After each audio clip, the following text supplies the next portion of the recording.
Good Shabbos. This week's Parsha is Parshat Lech Lecha. Lecha. Because it begins, those are the first distinctive words.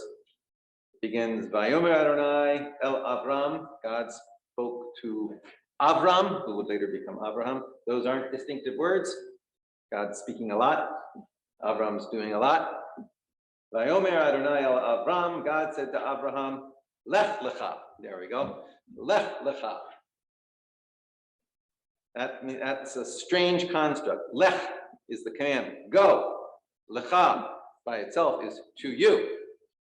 Lech Lecha. Yeah. You get going. Get you going.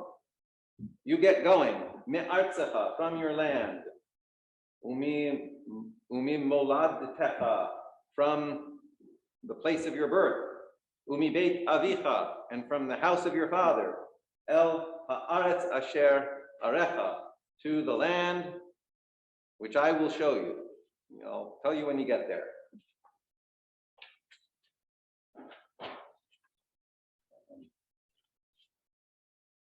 Ve'escha lagoy gadol, and I will make you a great nation. Ve'avarechecha, and I will bless you.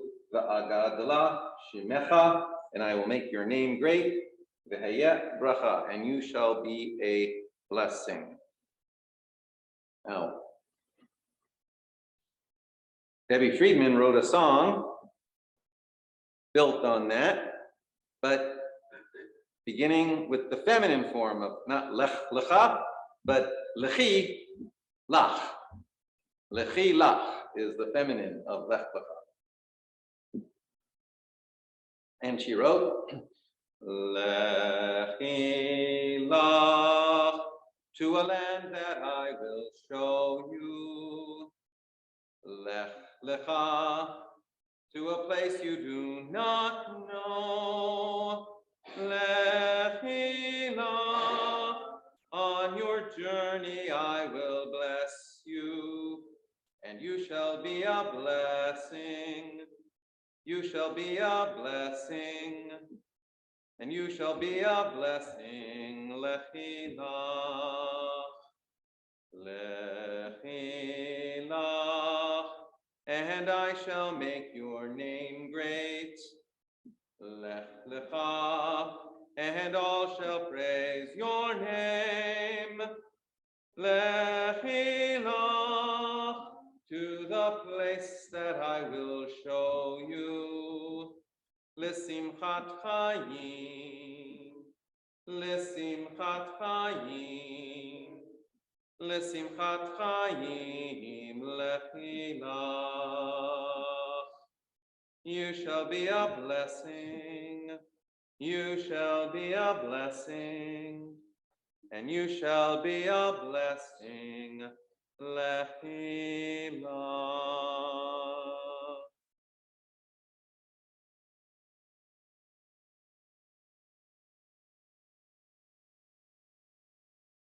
And yet I have to contrast that.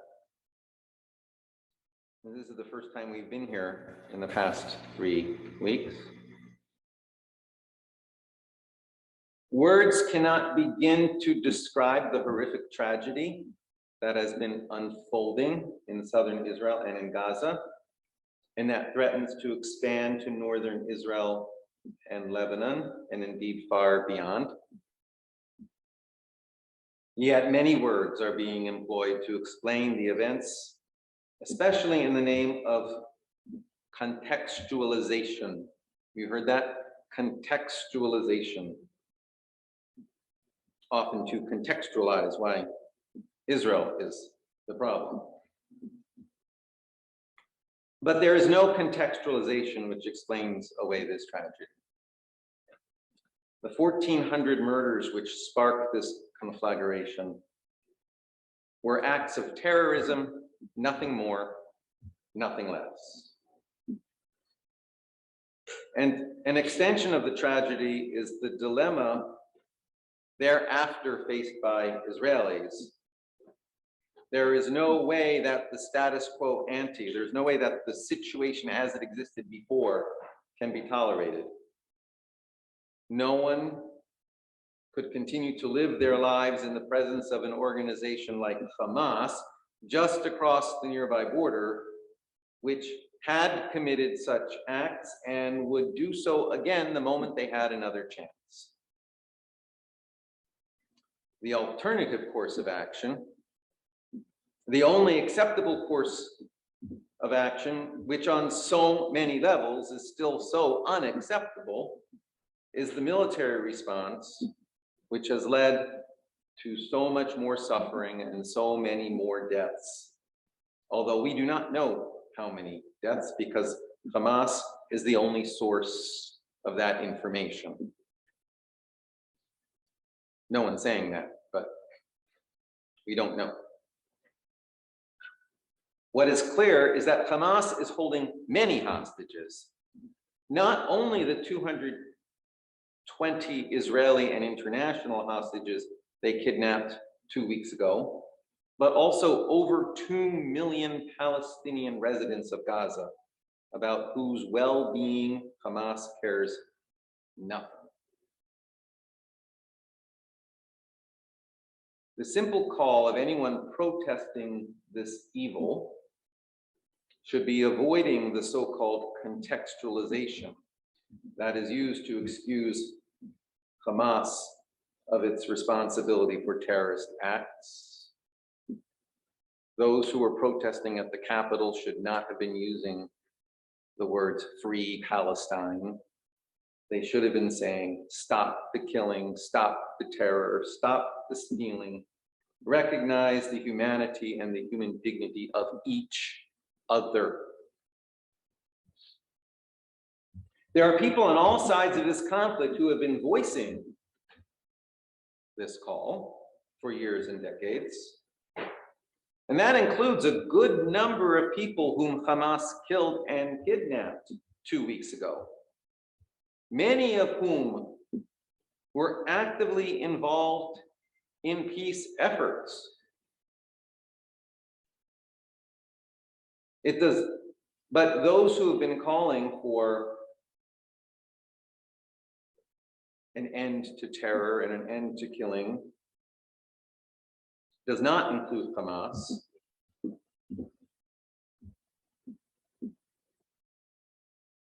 Hamas has never called for peace, and in fact has always opposed peace. Hamas wants peace only without Israel, not with Israel.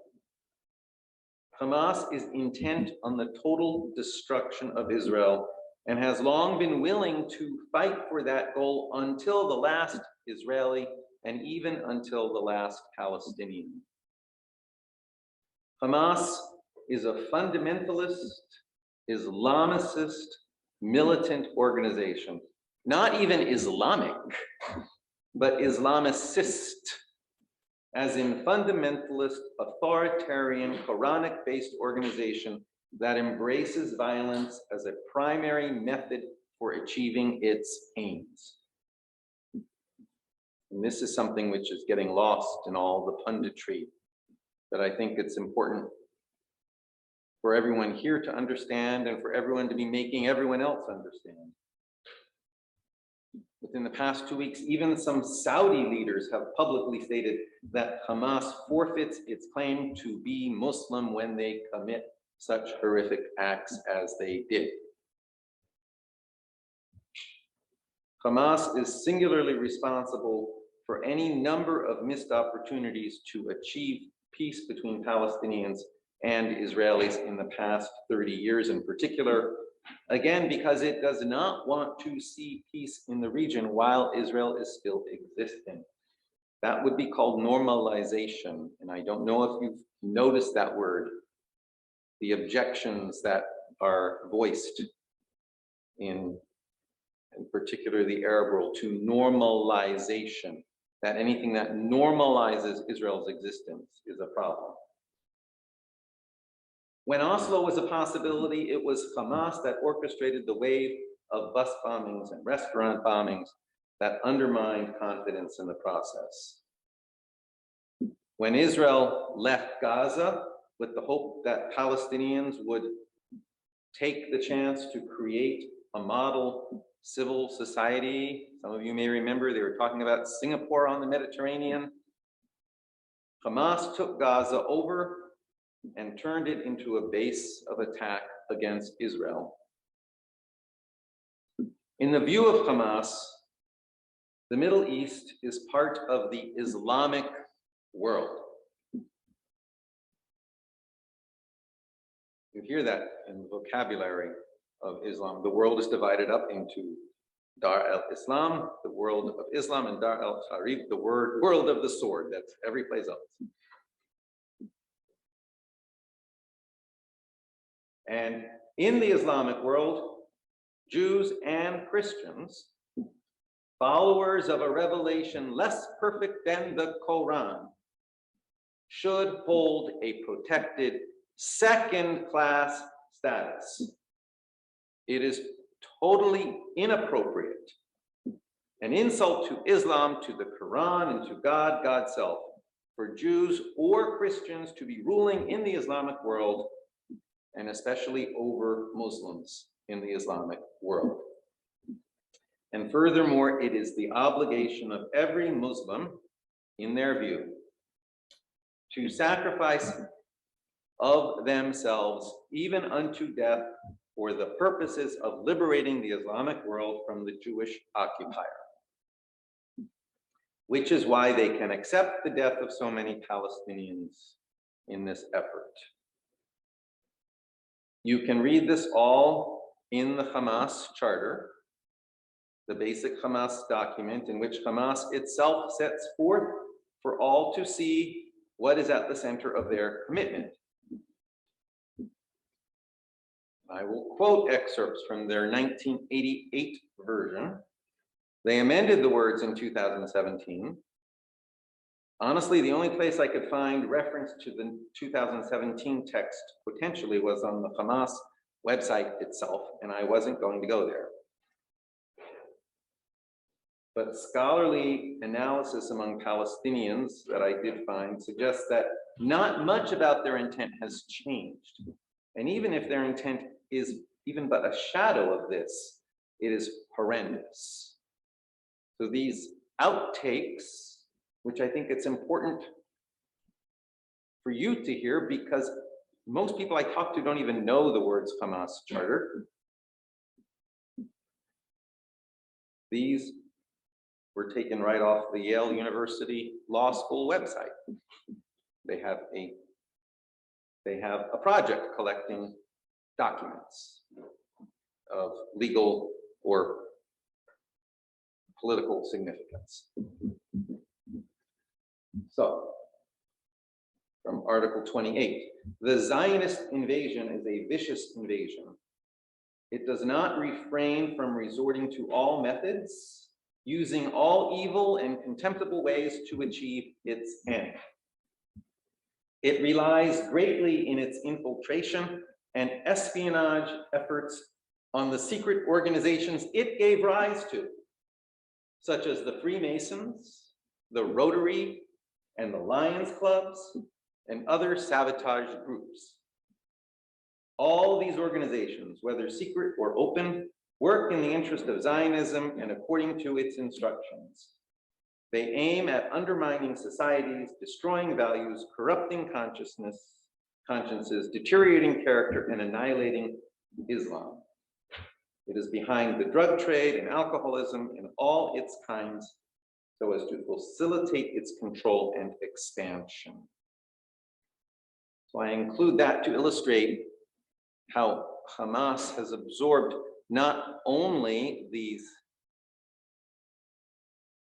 classical Islamic definitions of the proper role of Jews in the world, but it has also absorbed classic European anti-Semitism into its worldview.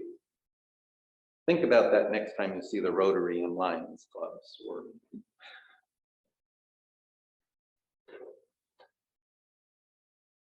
About the duty of all to engage in this holy war. From Article 30, writers, intellectuals, media people, orators, educators, and teachers, and all the various sectors in the Arab and Islamic world, all of them are called upon to perform their role and to fulfill their duty because of the ferocity of the Zionist offensive and the Zionist influence in many countries exercised through financial and media control, as well as the consequences that all this leads to in the greater part of the world. Jihad is not confined to the carrying of arms and the confrontation of the enemy. The effective word, the good article, the useful book, support and solidarity, together with the presence of sincere purpose for the hoisting of Allah's banner higher and higher. All these are elements of the jihad for Allah's sake.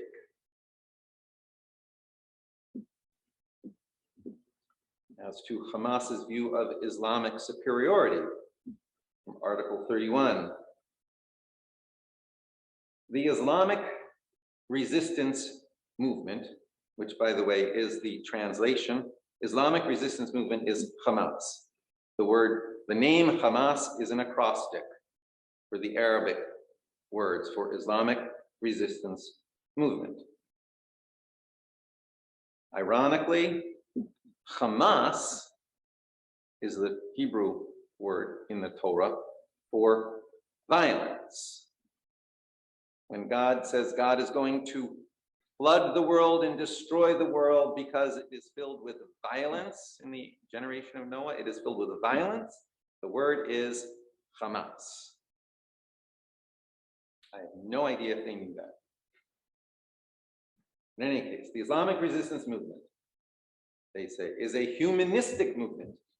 It takes care of human rights and is guided by Islamic tolerance when dealing with the followers of other religions. It does not antagonize any one of them except if it is antagonized by it or it stands in its way to hamper its moods and waste its efforts. Under the wing of Islam, it is possible for the followers of the three religions, Islam, Christianity, and Judaism, to coexist in peace and quiet with each other. Peace and quiet would not be possible except under the wing of Islam. Past and present history are the best witness to that. It is the duty of the followers of other religions to stop disputing the sovereignty of Islam in this region, because the day these followers should take over, there will be nothing but carnage, displacement, and terror. Every one of them is at variance with his fellow religionists, not to speak about followers of other religionists. Past and present history are full of examples to prove this fact. Islam confers upon everyone his legitimate rights. Islam prevents the incursion on other people's rights. The Zionist Nazi activities against our people will not last for long. Quote, for the state of injustice lasts but one day, while the state of justice lasts till doomsday.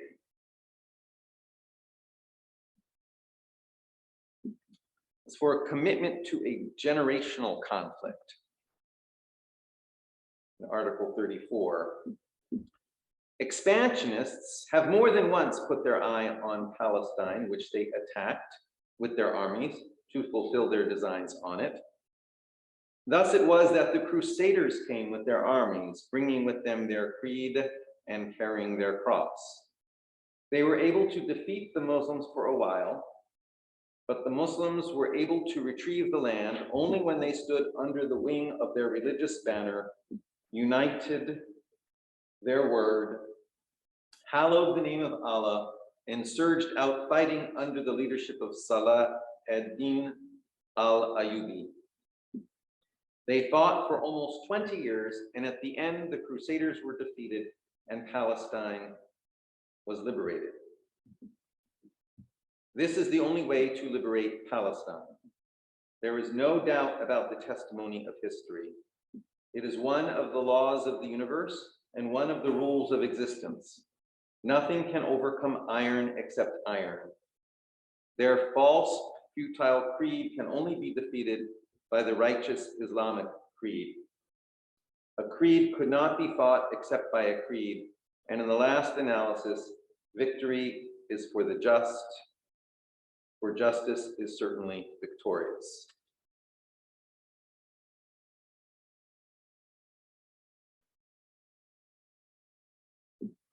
And then regarding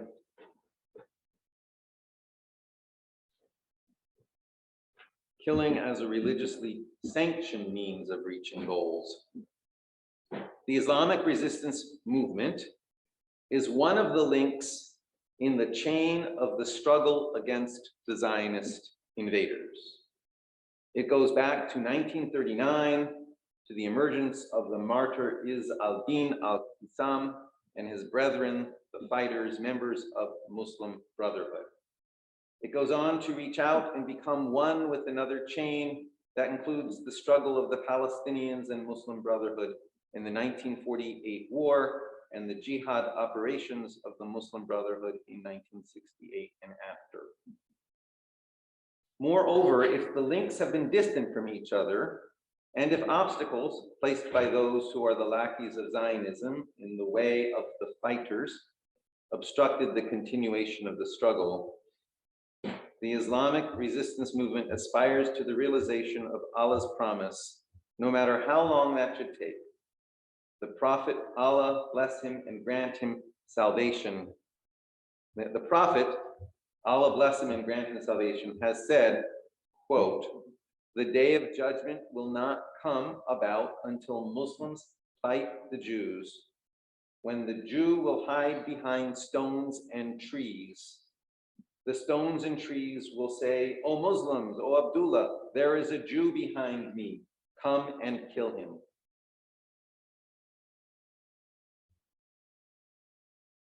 There was a citation there. This is from a hadith. Hadith. A hadith are collections of sayings that were purported to be said by Muhammad, sayings of the Prophet. And there are collections of these sayings of the Prophet, and they have religious authority second to the Quran. But I had to look at this statement because I can imagine that they're interpreting what happened on October 7th in exactly this way. The Jews will hide behind stones, and the stones and trees will say, "Come over here, there's a Jew behind me." The day of judgment will not come about until Muslims fight the Jews. This is a hadith. I looked up Hadith al-Bukhari, and I found it pretty quickly online. It's amazing what you can find online these days. But the fact that this is a hadith and it is right here is an indication that all of this is being tied directly back to religious authority, religious text, and then finally, Article 8, titled "The Slogan of the Islamic Resistance Movement." Allah is its target, the Prophet is its model, the Quran is its constitution, jihad is its path, and death for the sake of Allah is the loftiest of its wishes. So this is the self-description of the organization that the world has been tolerating as rulers in Gaza since 2007. This has been the government of Gaza since 2007. The United States and the Palestinian Authority agreed over Israel's objection that Hamas could run as a political party in the Palestinian elections in Gaza after Israel left it. Now you understand, Israel's view Israel's view of democratic elections, the democratic process, up until the recent time of Netanyahu, Israel's view was very much shaped by the experience under the Nazis. The Nazi Party came to power democratically. The Nazi Party ran as a party, a legitimate party in the democratic system of the Weimar Republic, and it won a minority place in the legislature, and then it used and manipulated these levers of power within the constitutional structure to come to power. It didn't happen overnight. 10 years before, they attempted an insurrection.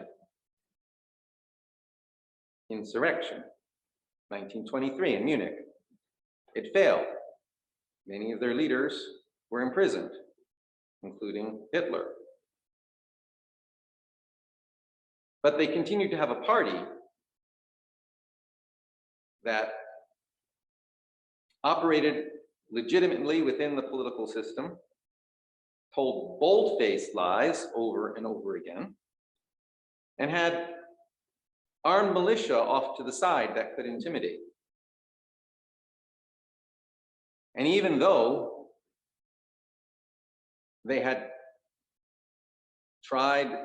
literally tried this insurrection, and it was so clear to so many people that the claims they were making were not true, they continued to be a recognized political party, and they eventually, after 10 years, came to power. This never leaves my mind. In case you don't know what I'm saying, I'm talking about I'm talking about the 2021, January 6th, 2021 insurrection, and a Republican Party that continues to endorse bald-faced lies and yet continues to operate as a legitimate and significant part of the political system. 10 years I give it. In Israel, they decided after Meir Kahane. You remember Meir Kahane? Meir Kahane was an American Jew who was a racist. And he actually came to be elected to the Knesset in his own party. I think he was the only one representing it, but he was in the Knesset. Meir Kahane's view was that all the Palestinians should just be deported, period. And he used the immunity, the legal immunity that came from being a member of the Knesset to rile up, to instigate riots. I mean, he would go to places where his very presence was going to cause huge tension and create that tension. The Israeli political system responded by amending its laws, saying that the extremes could not participate in the democratic process. That is to say, a party that was anti-Zionist, that said that the Israeli democratic system shouldn't even be existing, shouldn't even be there.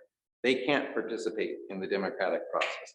And a party that said that whole classes of citizens could not participate, like Meir Kahane was saying that Arab Israelis should have no rights.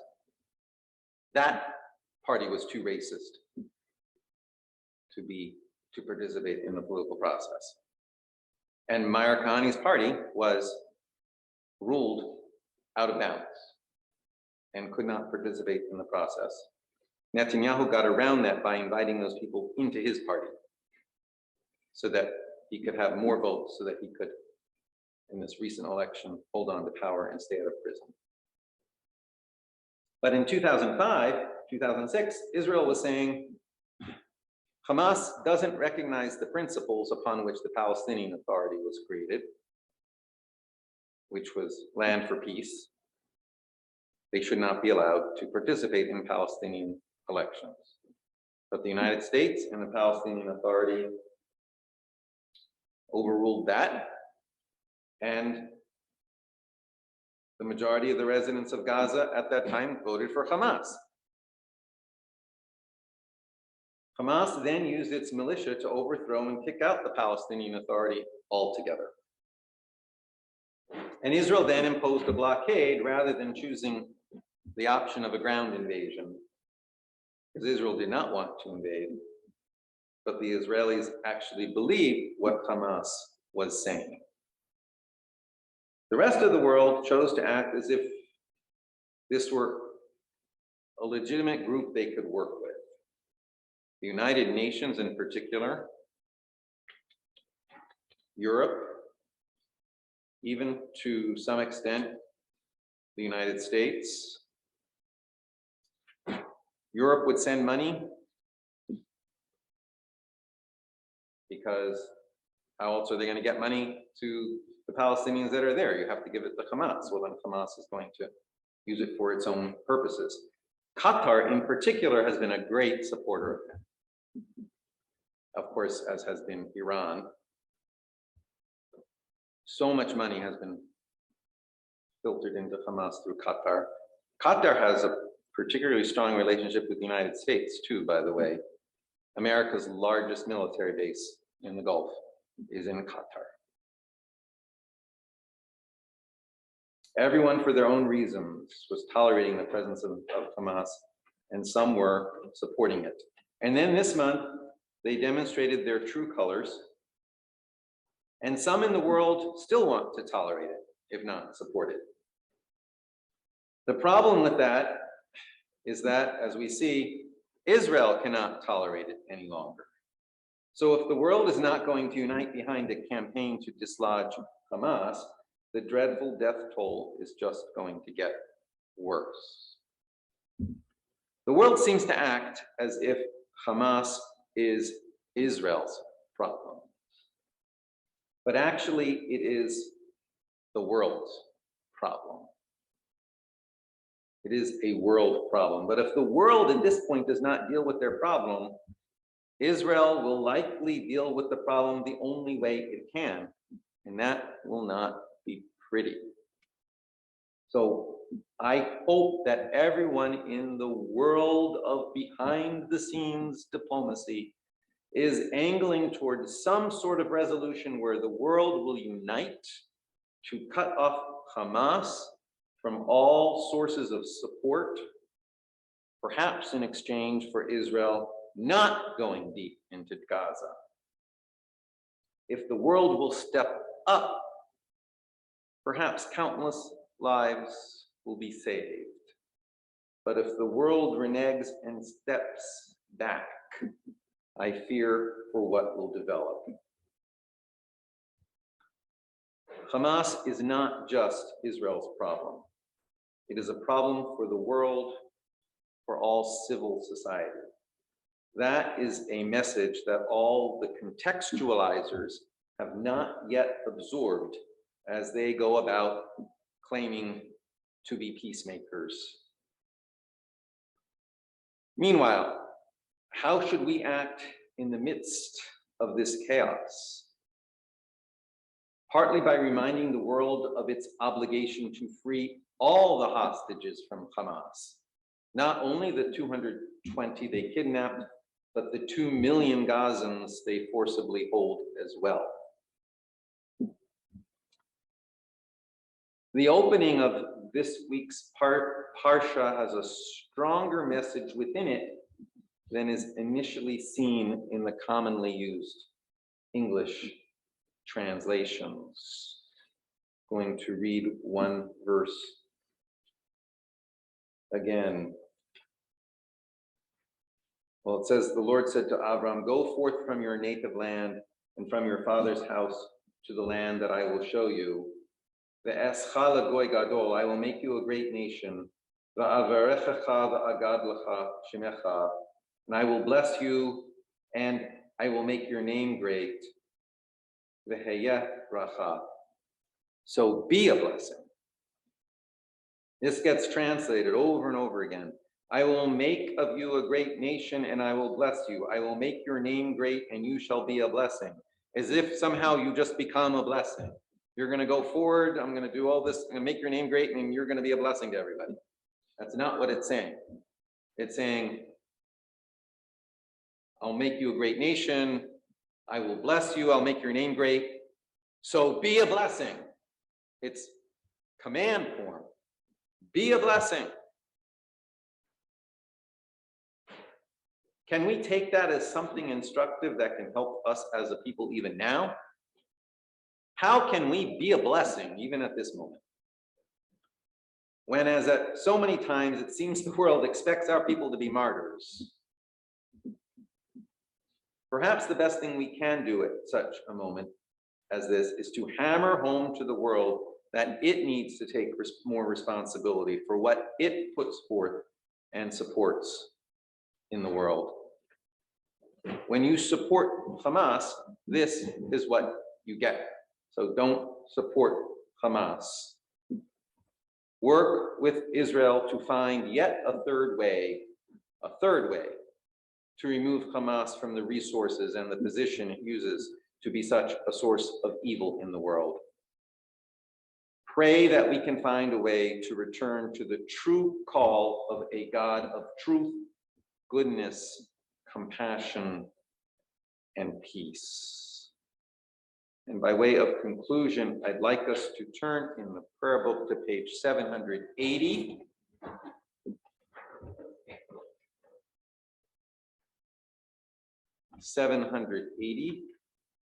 Those on Zoom can listen because we don't have it in our lineup, but page 780. And let's read this together.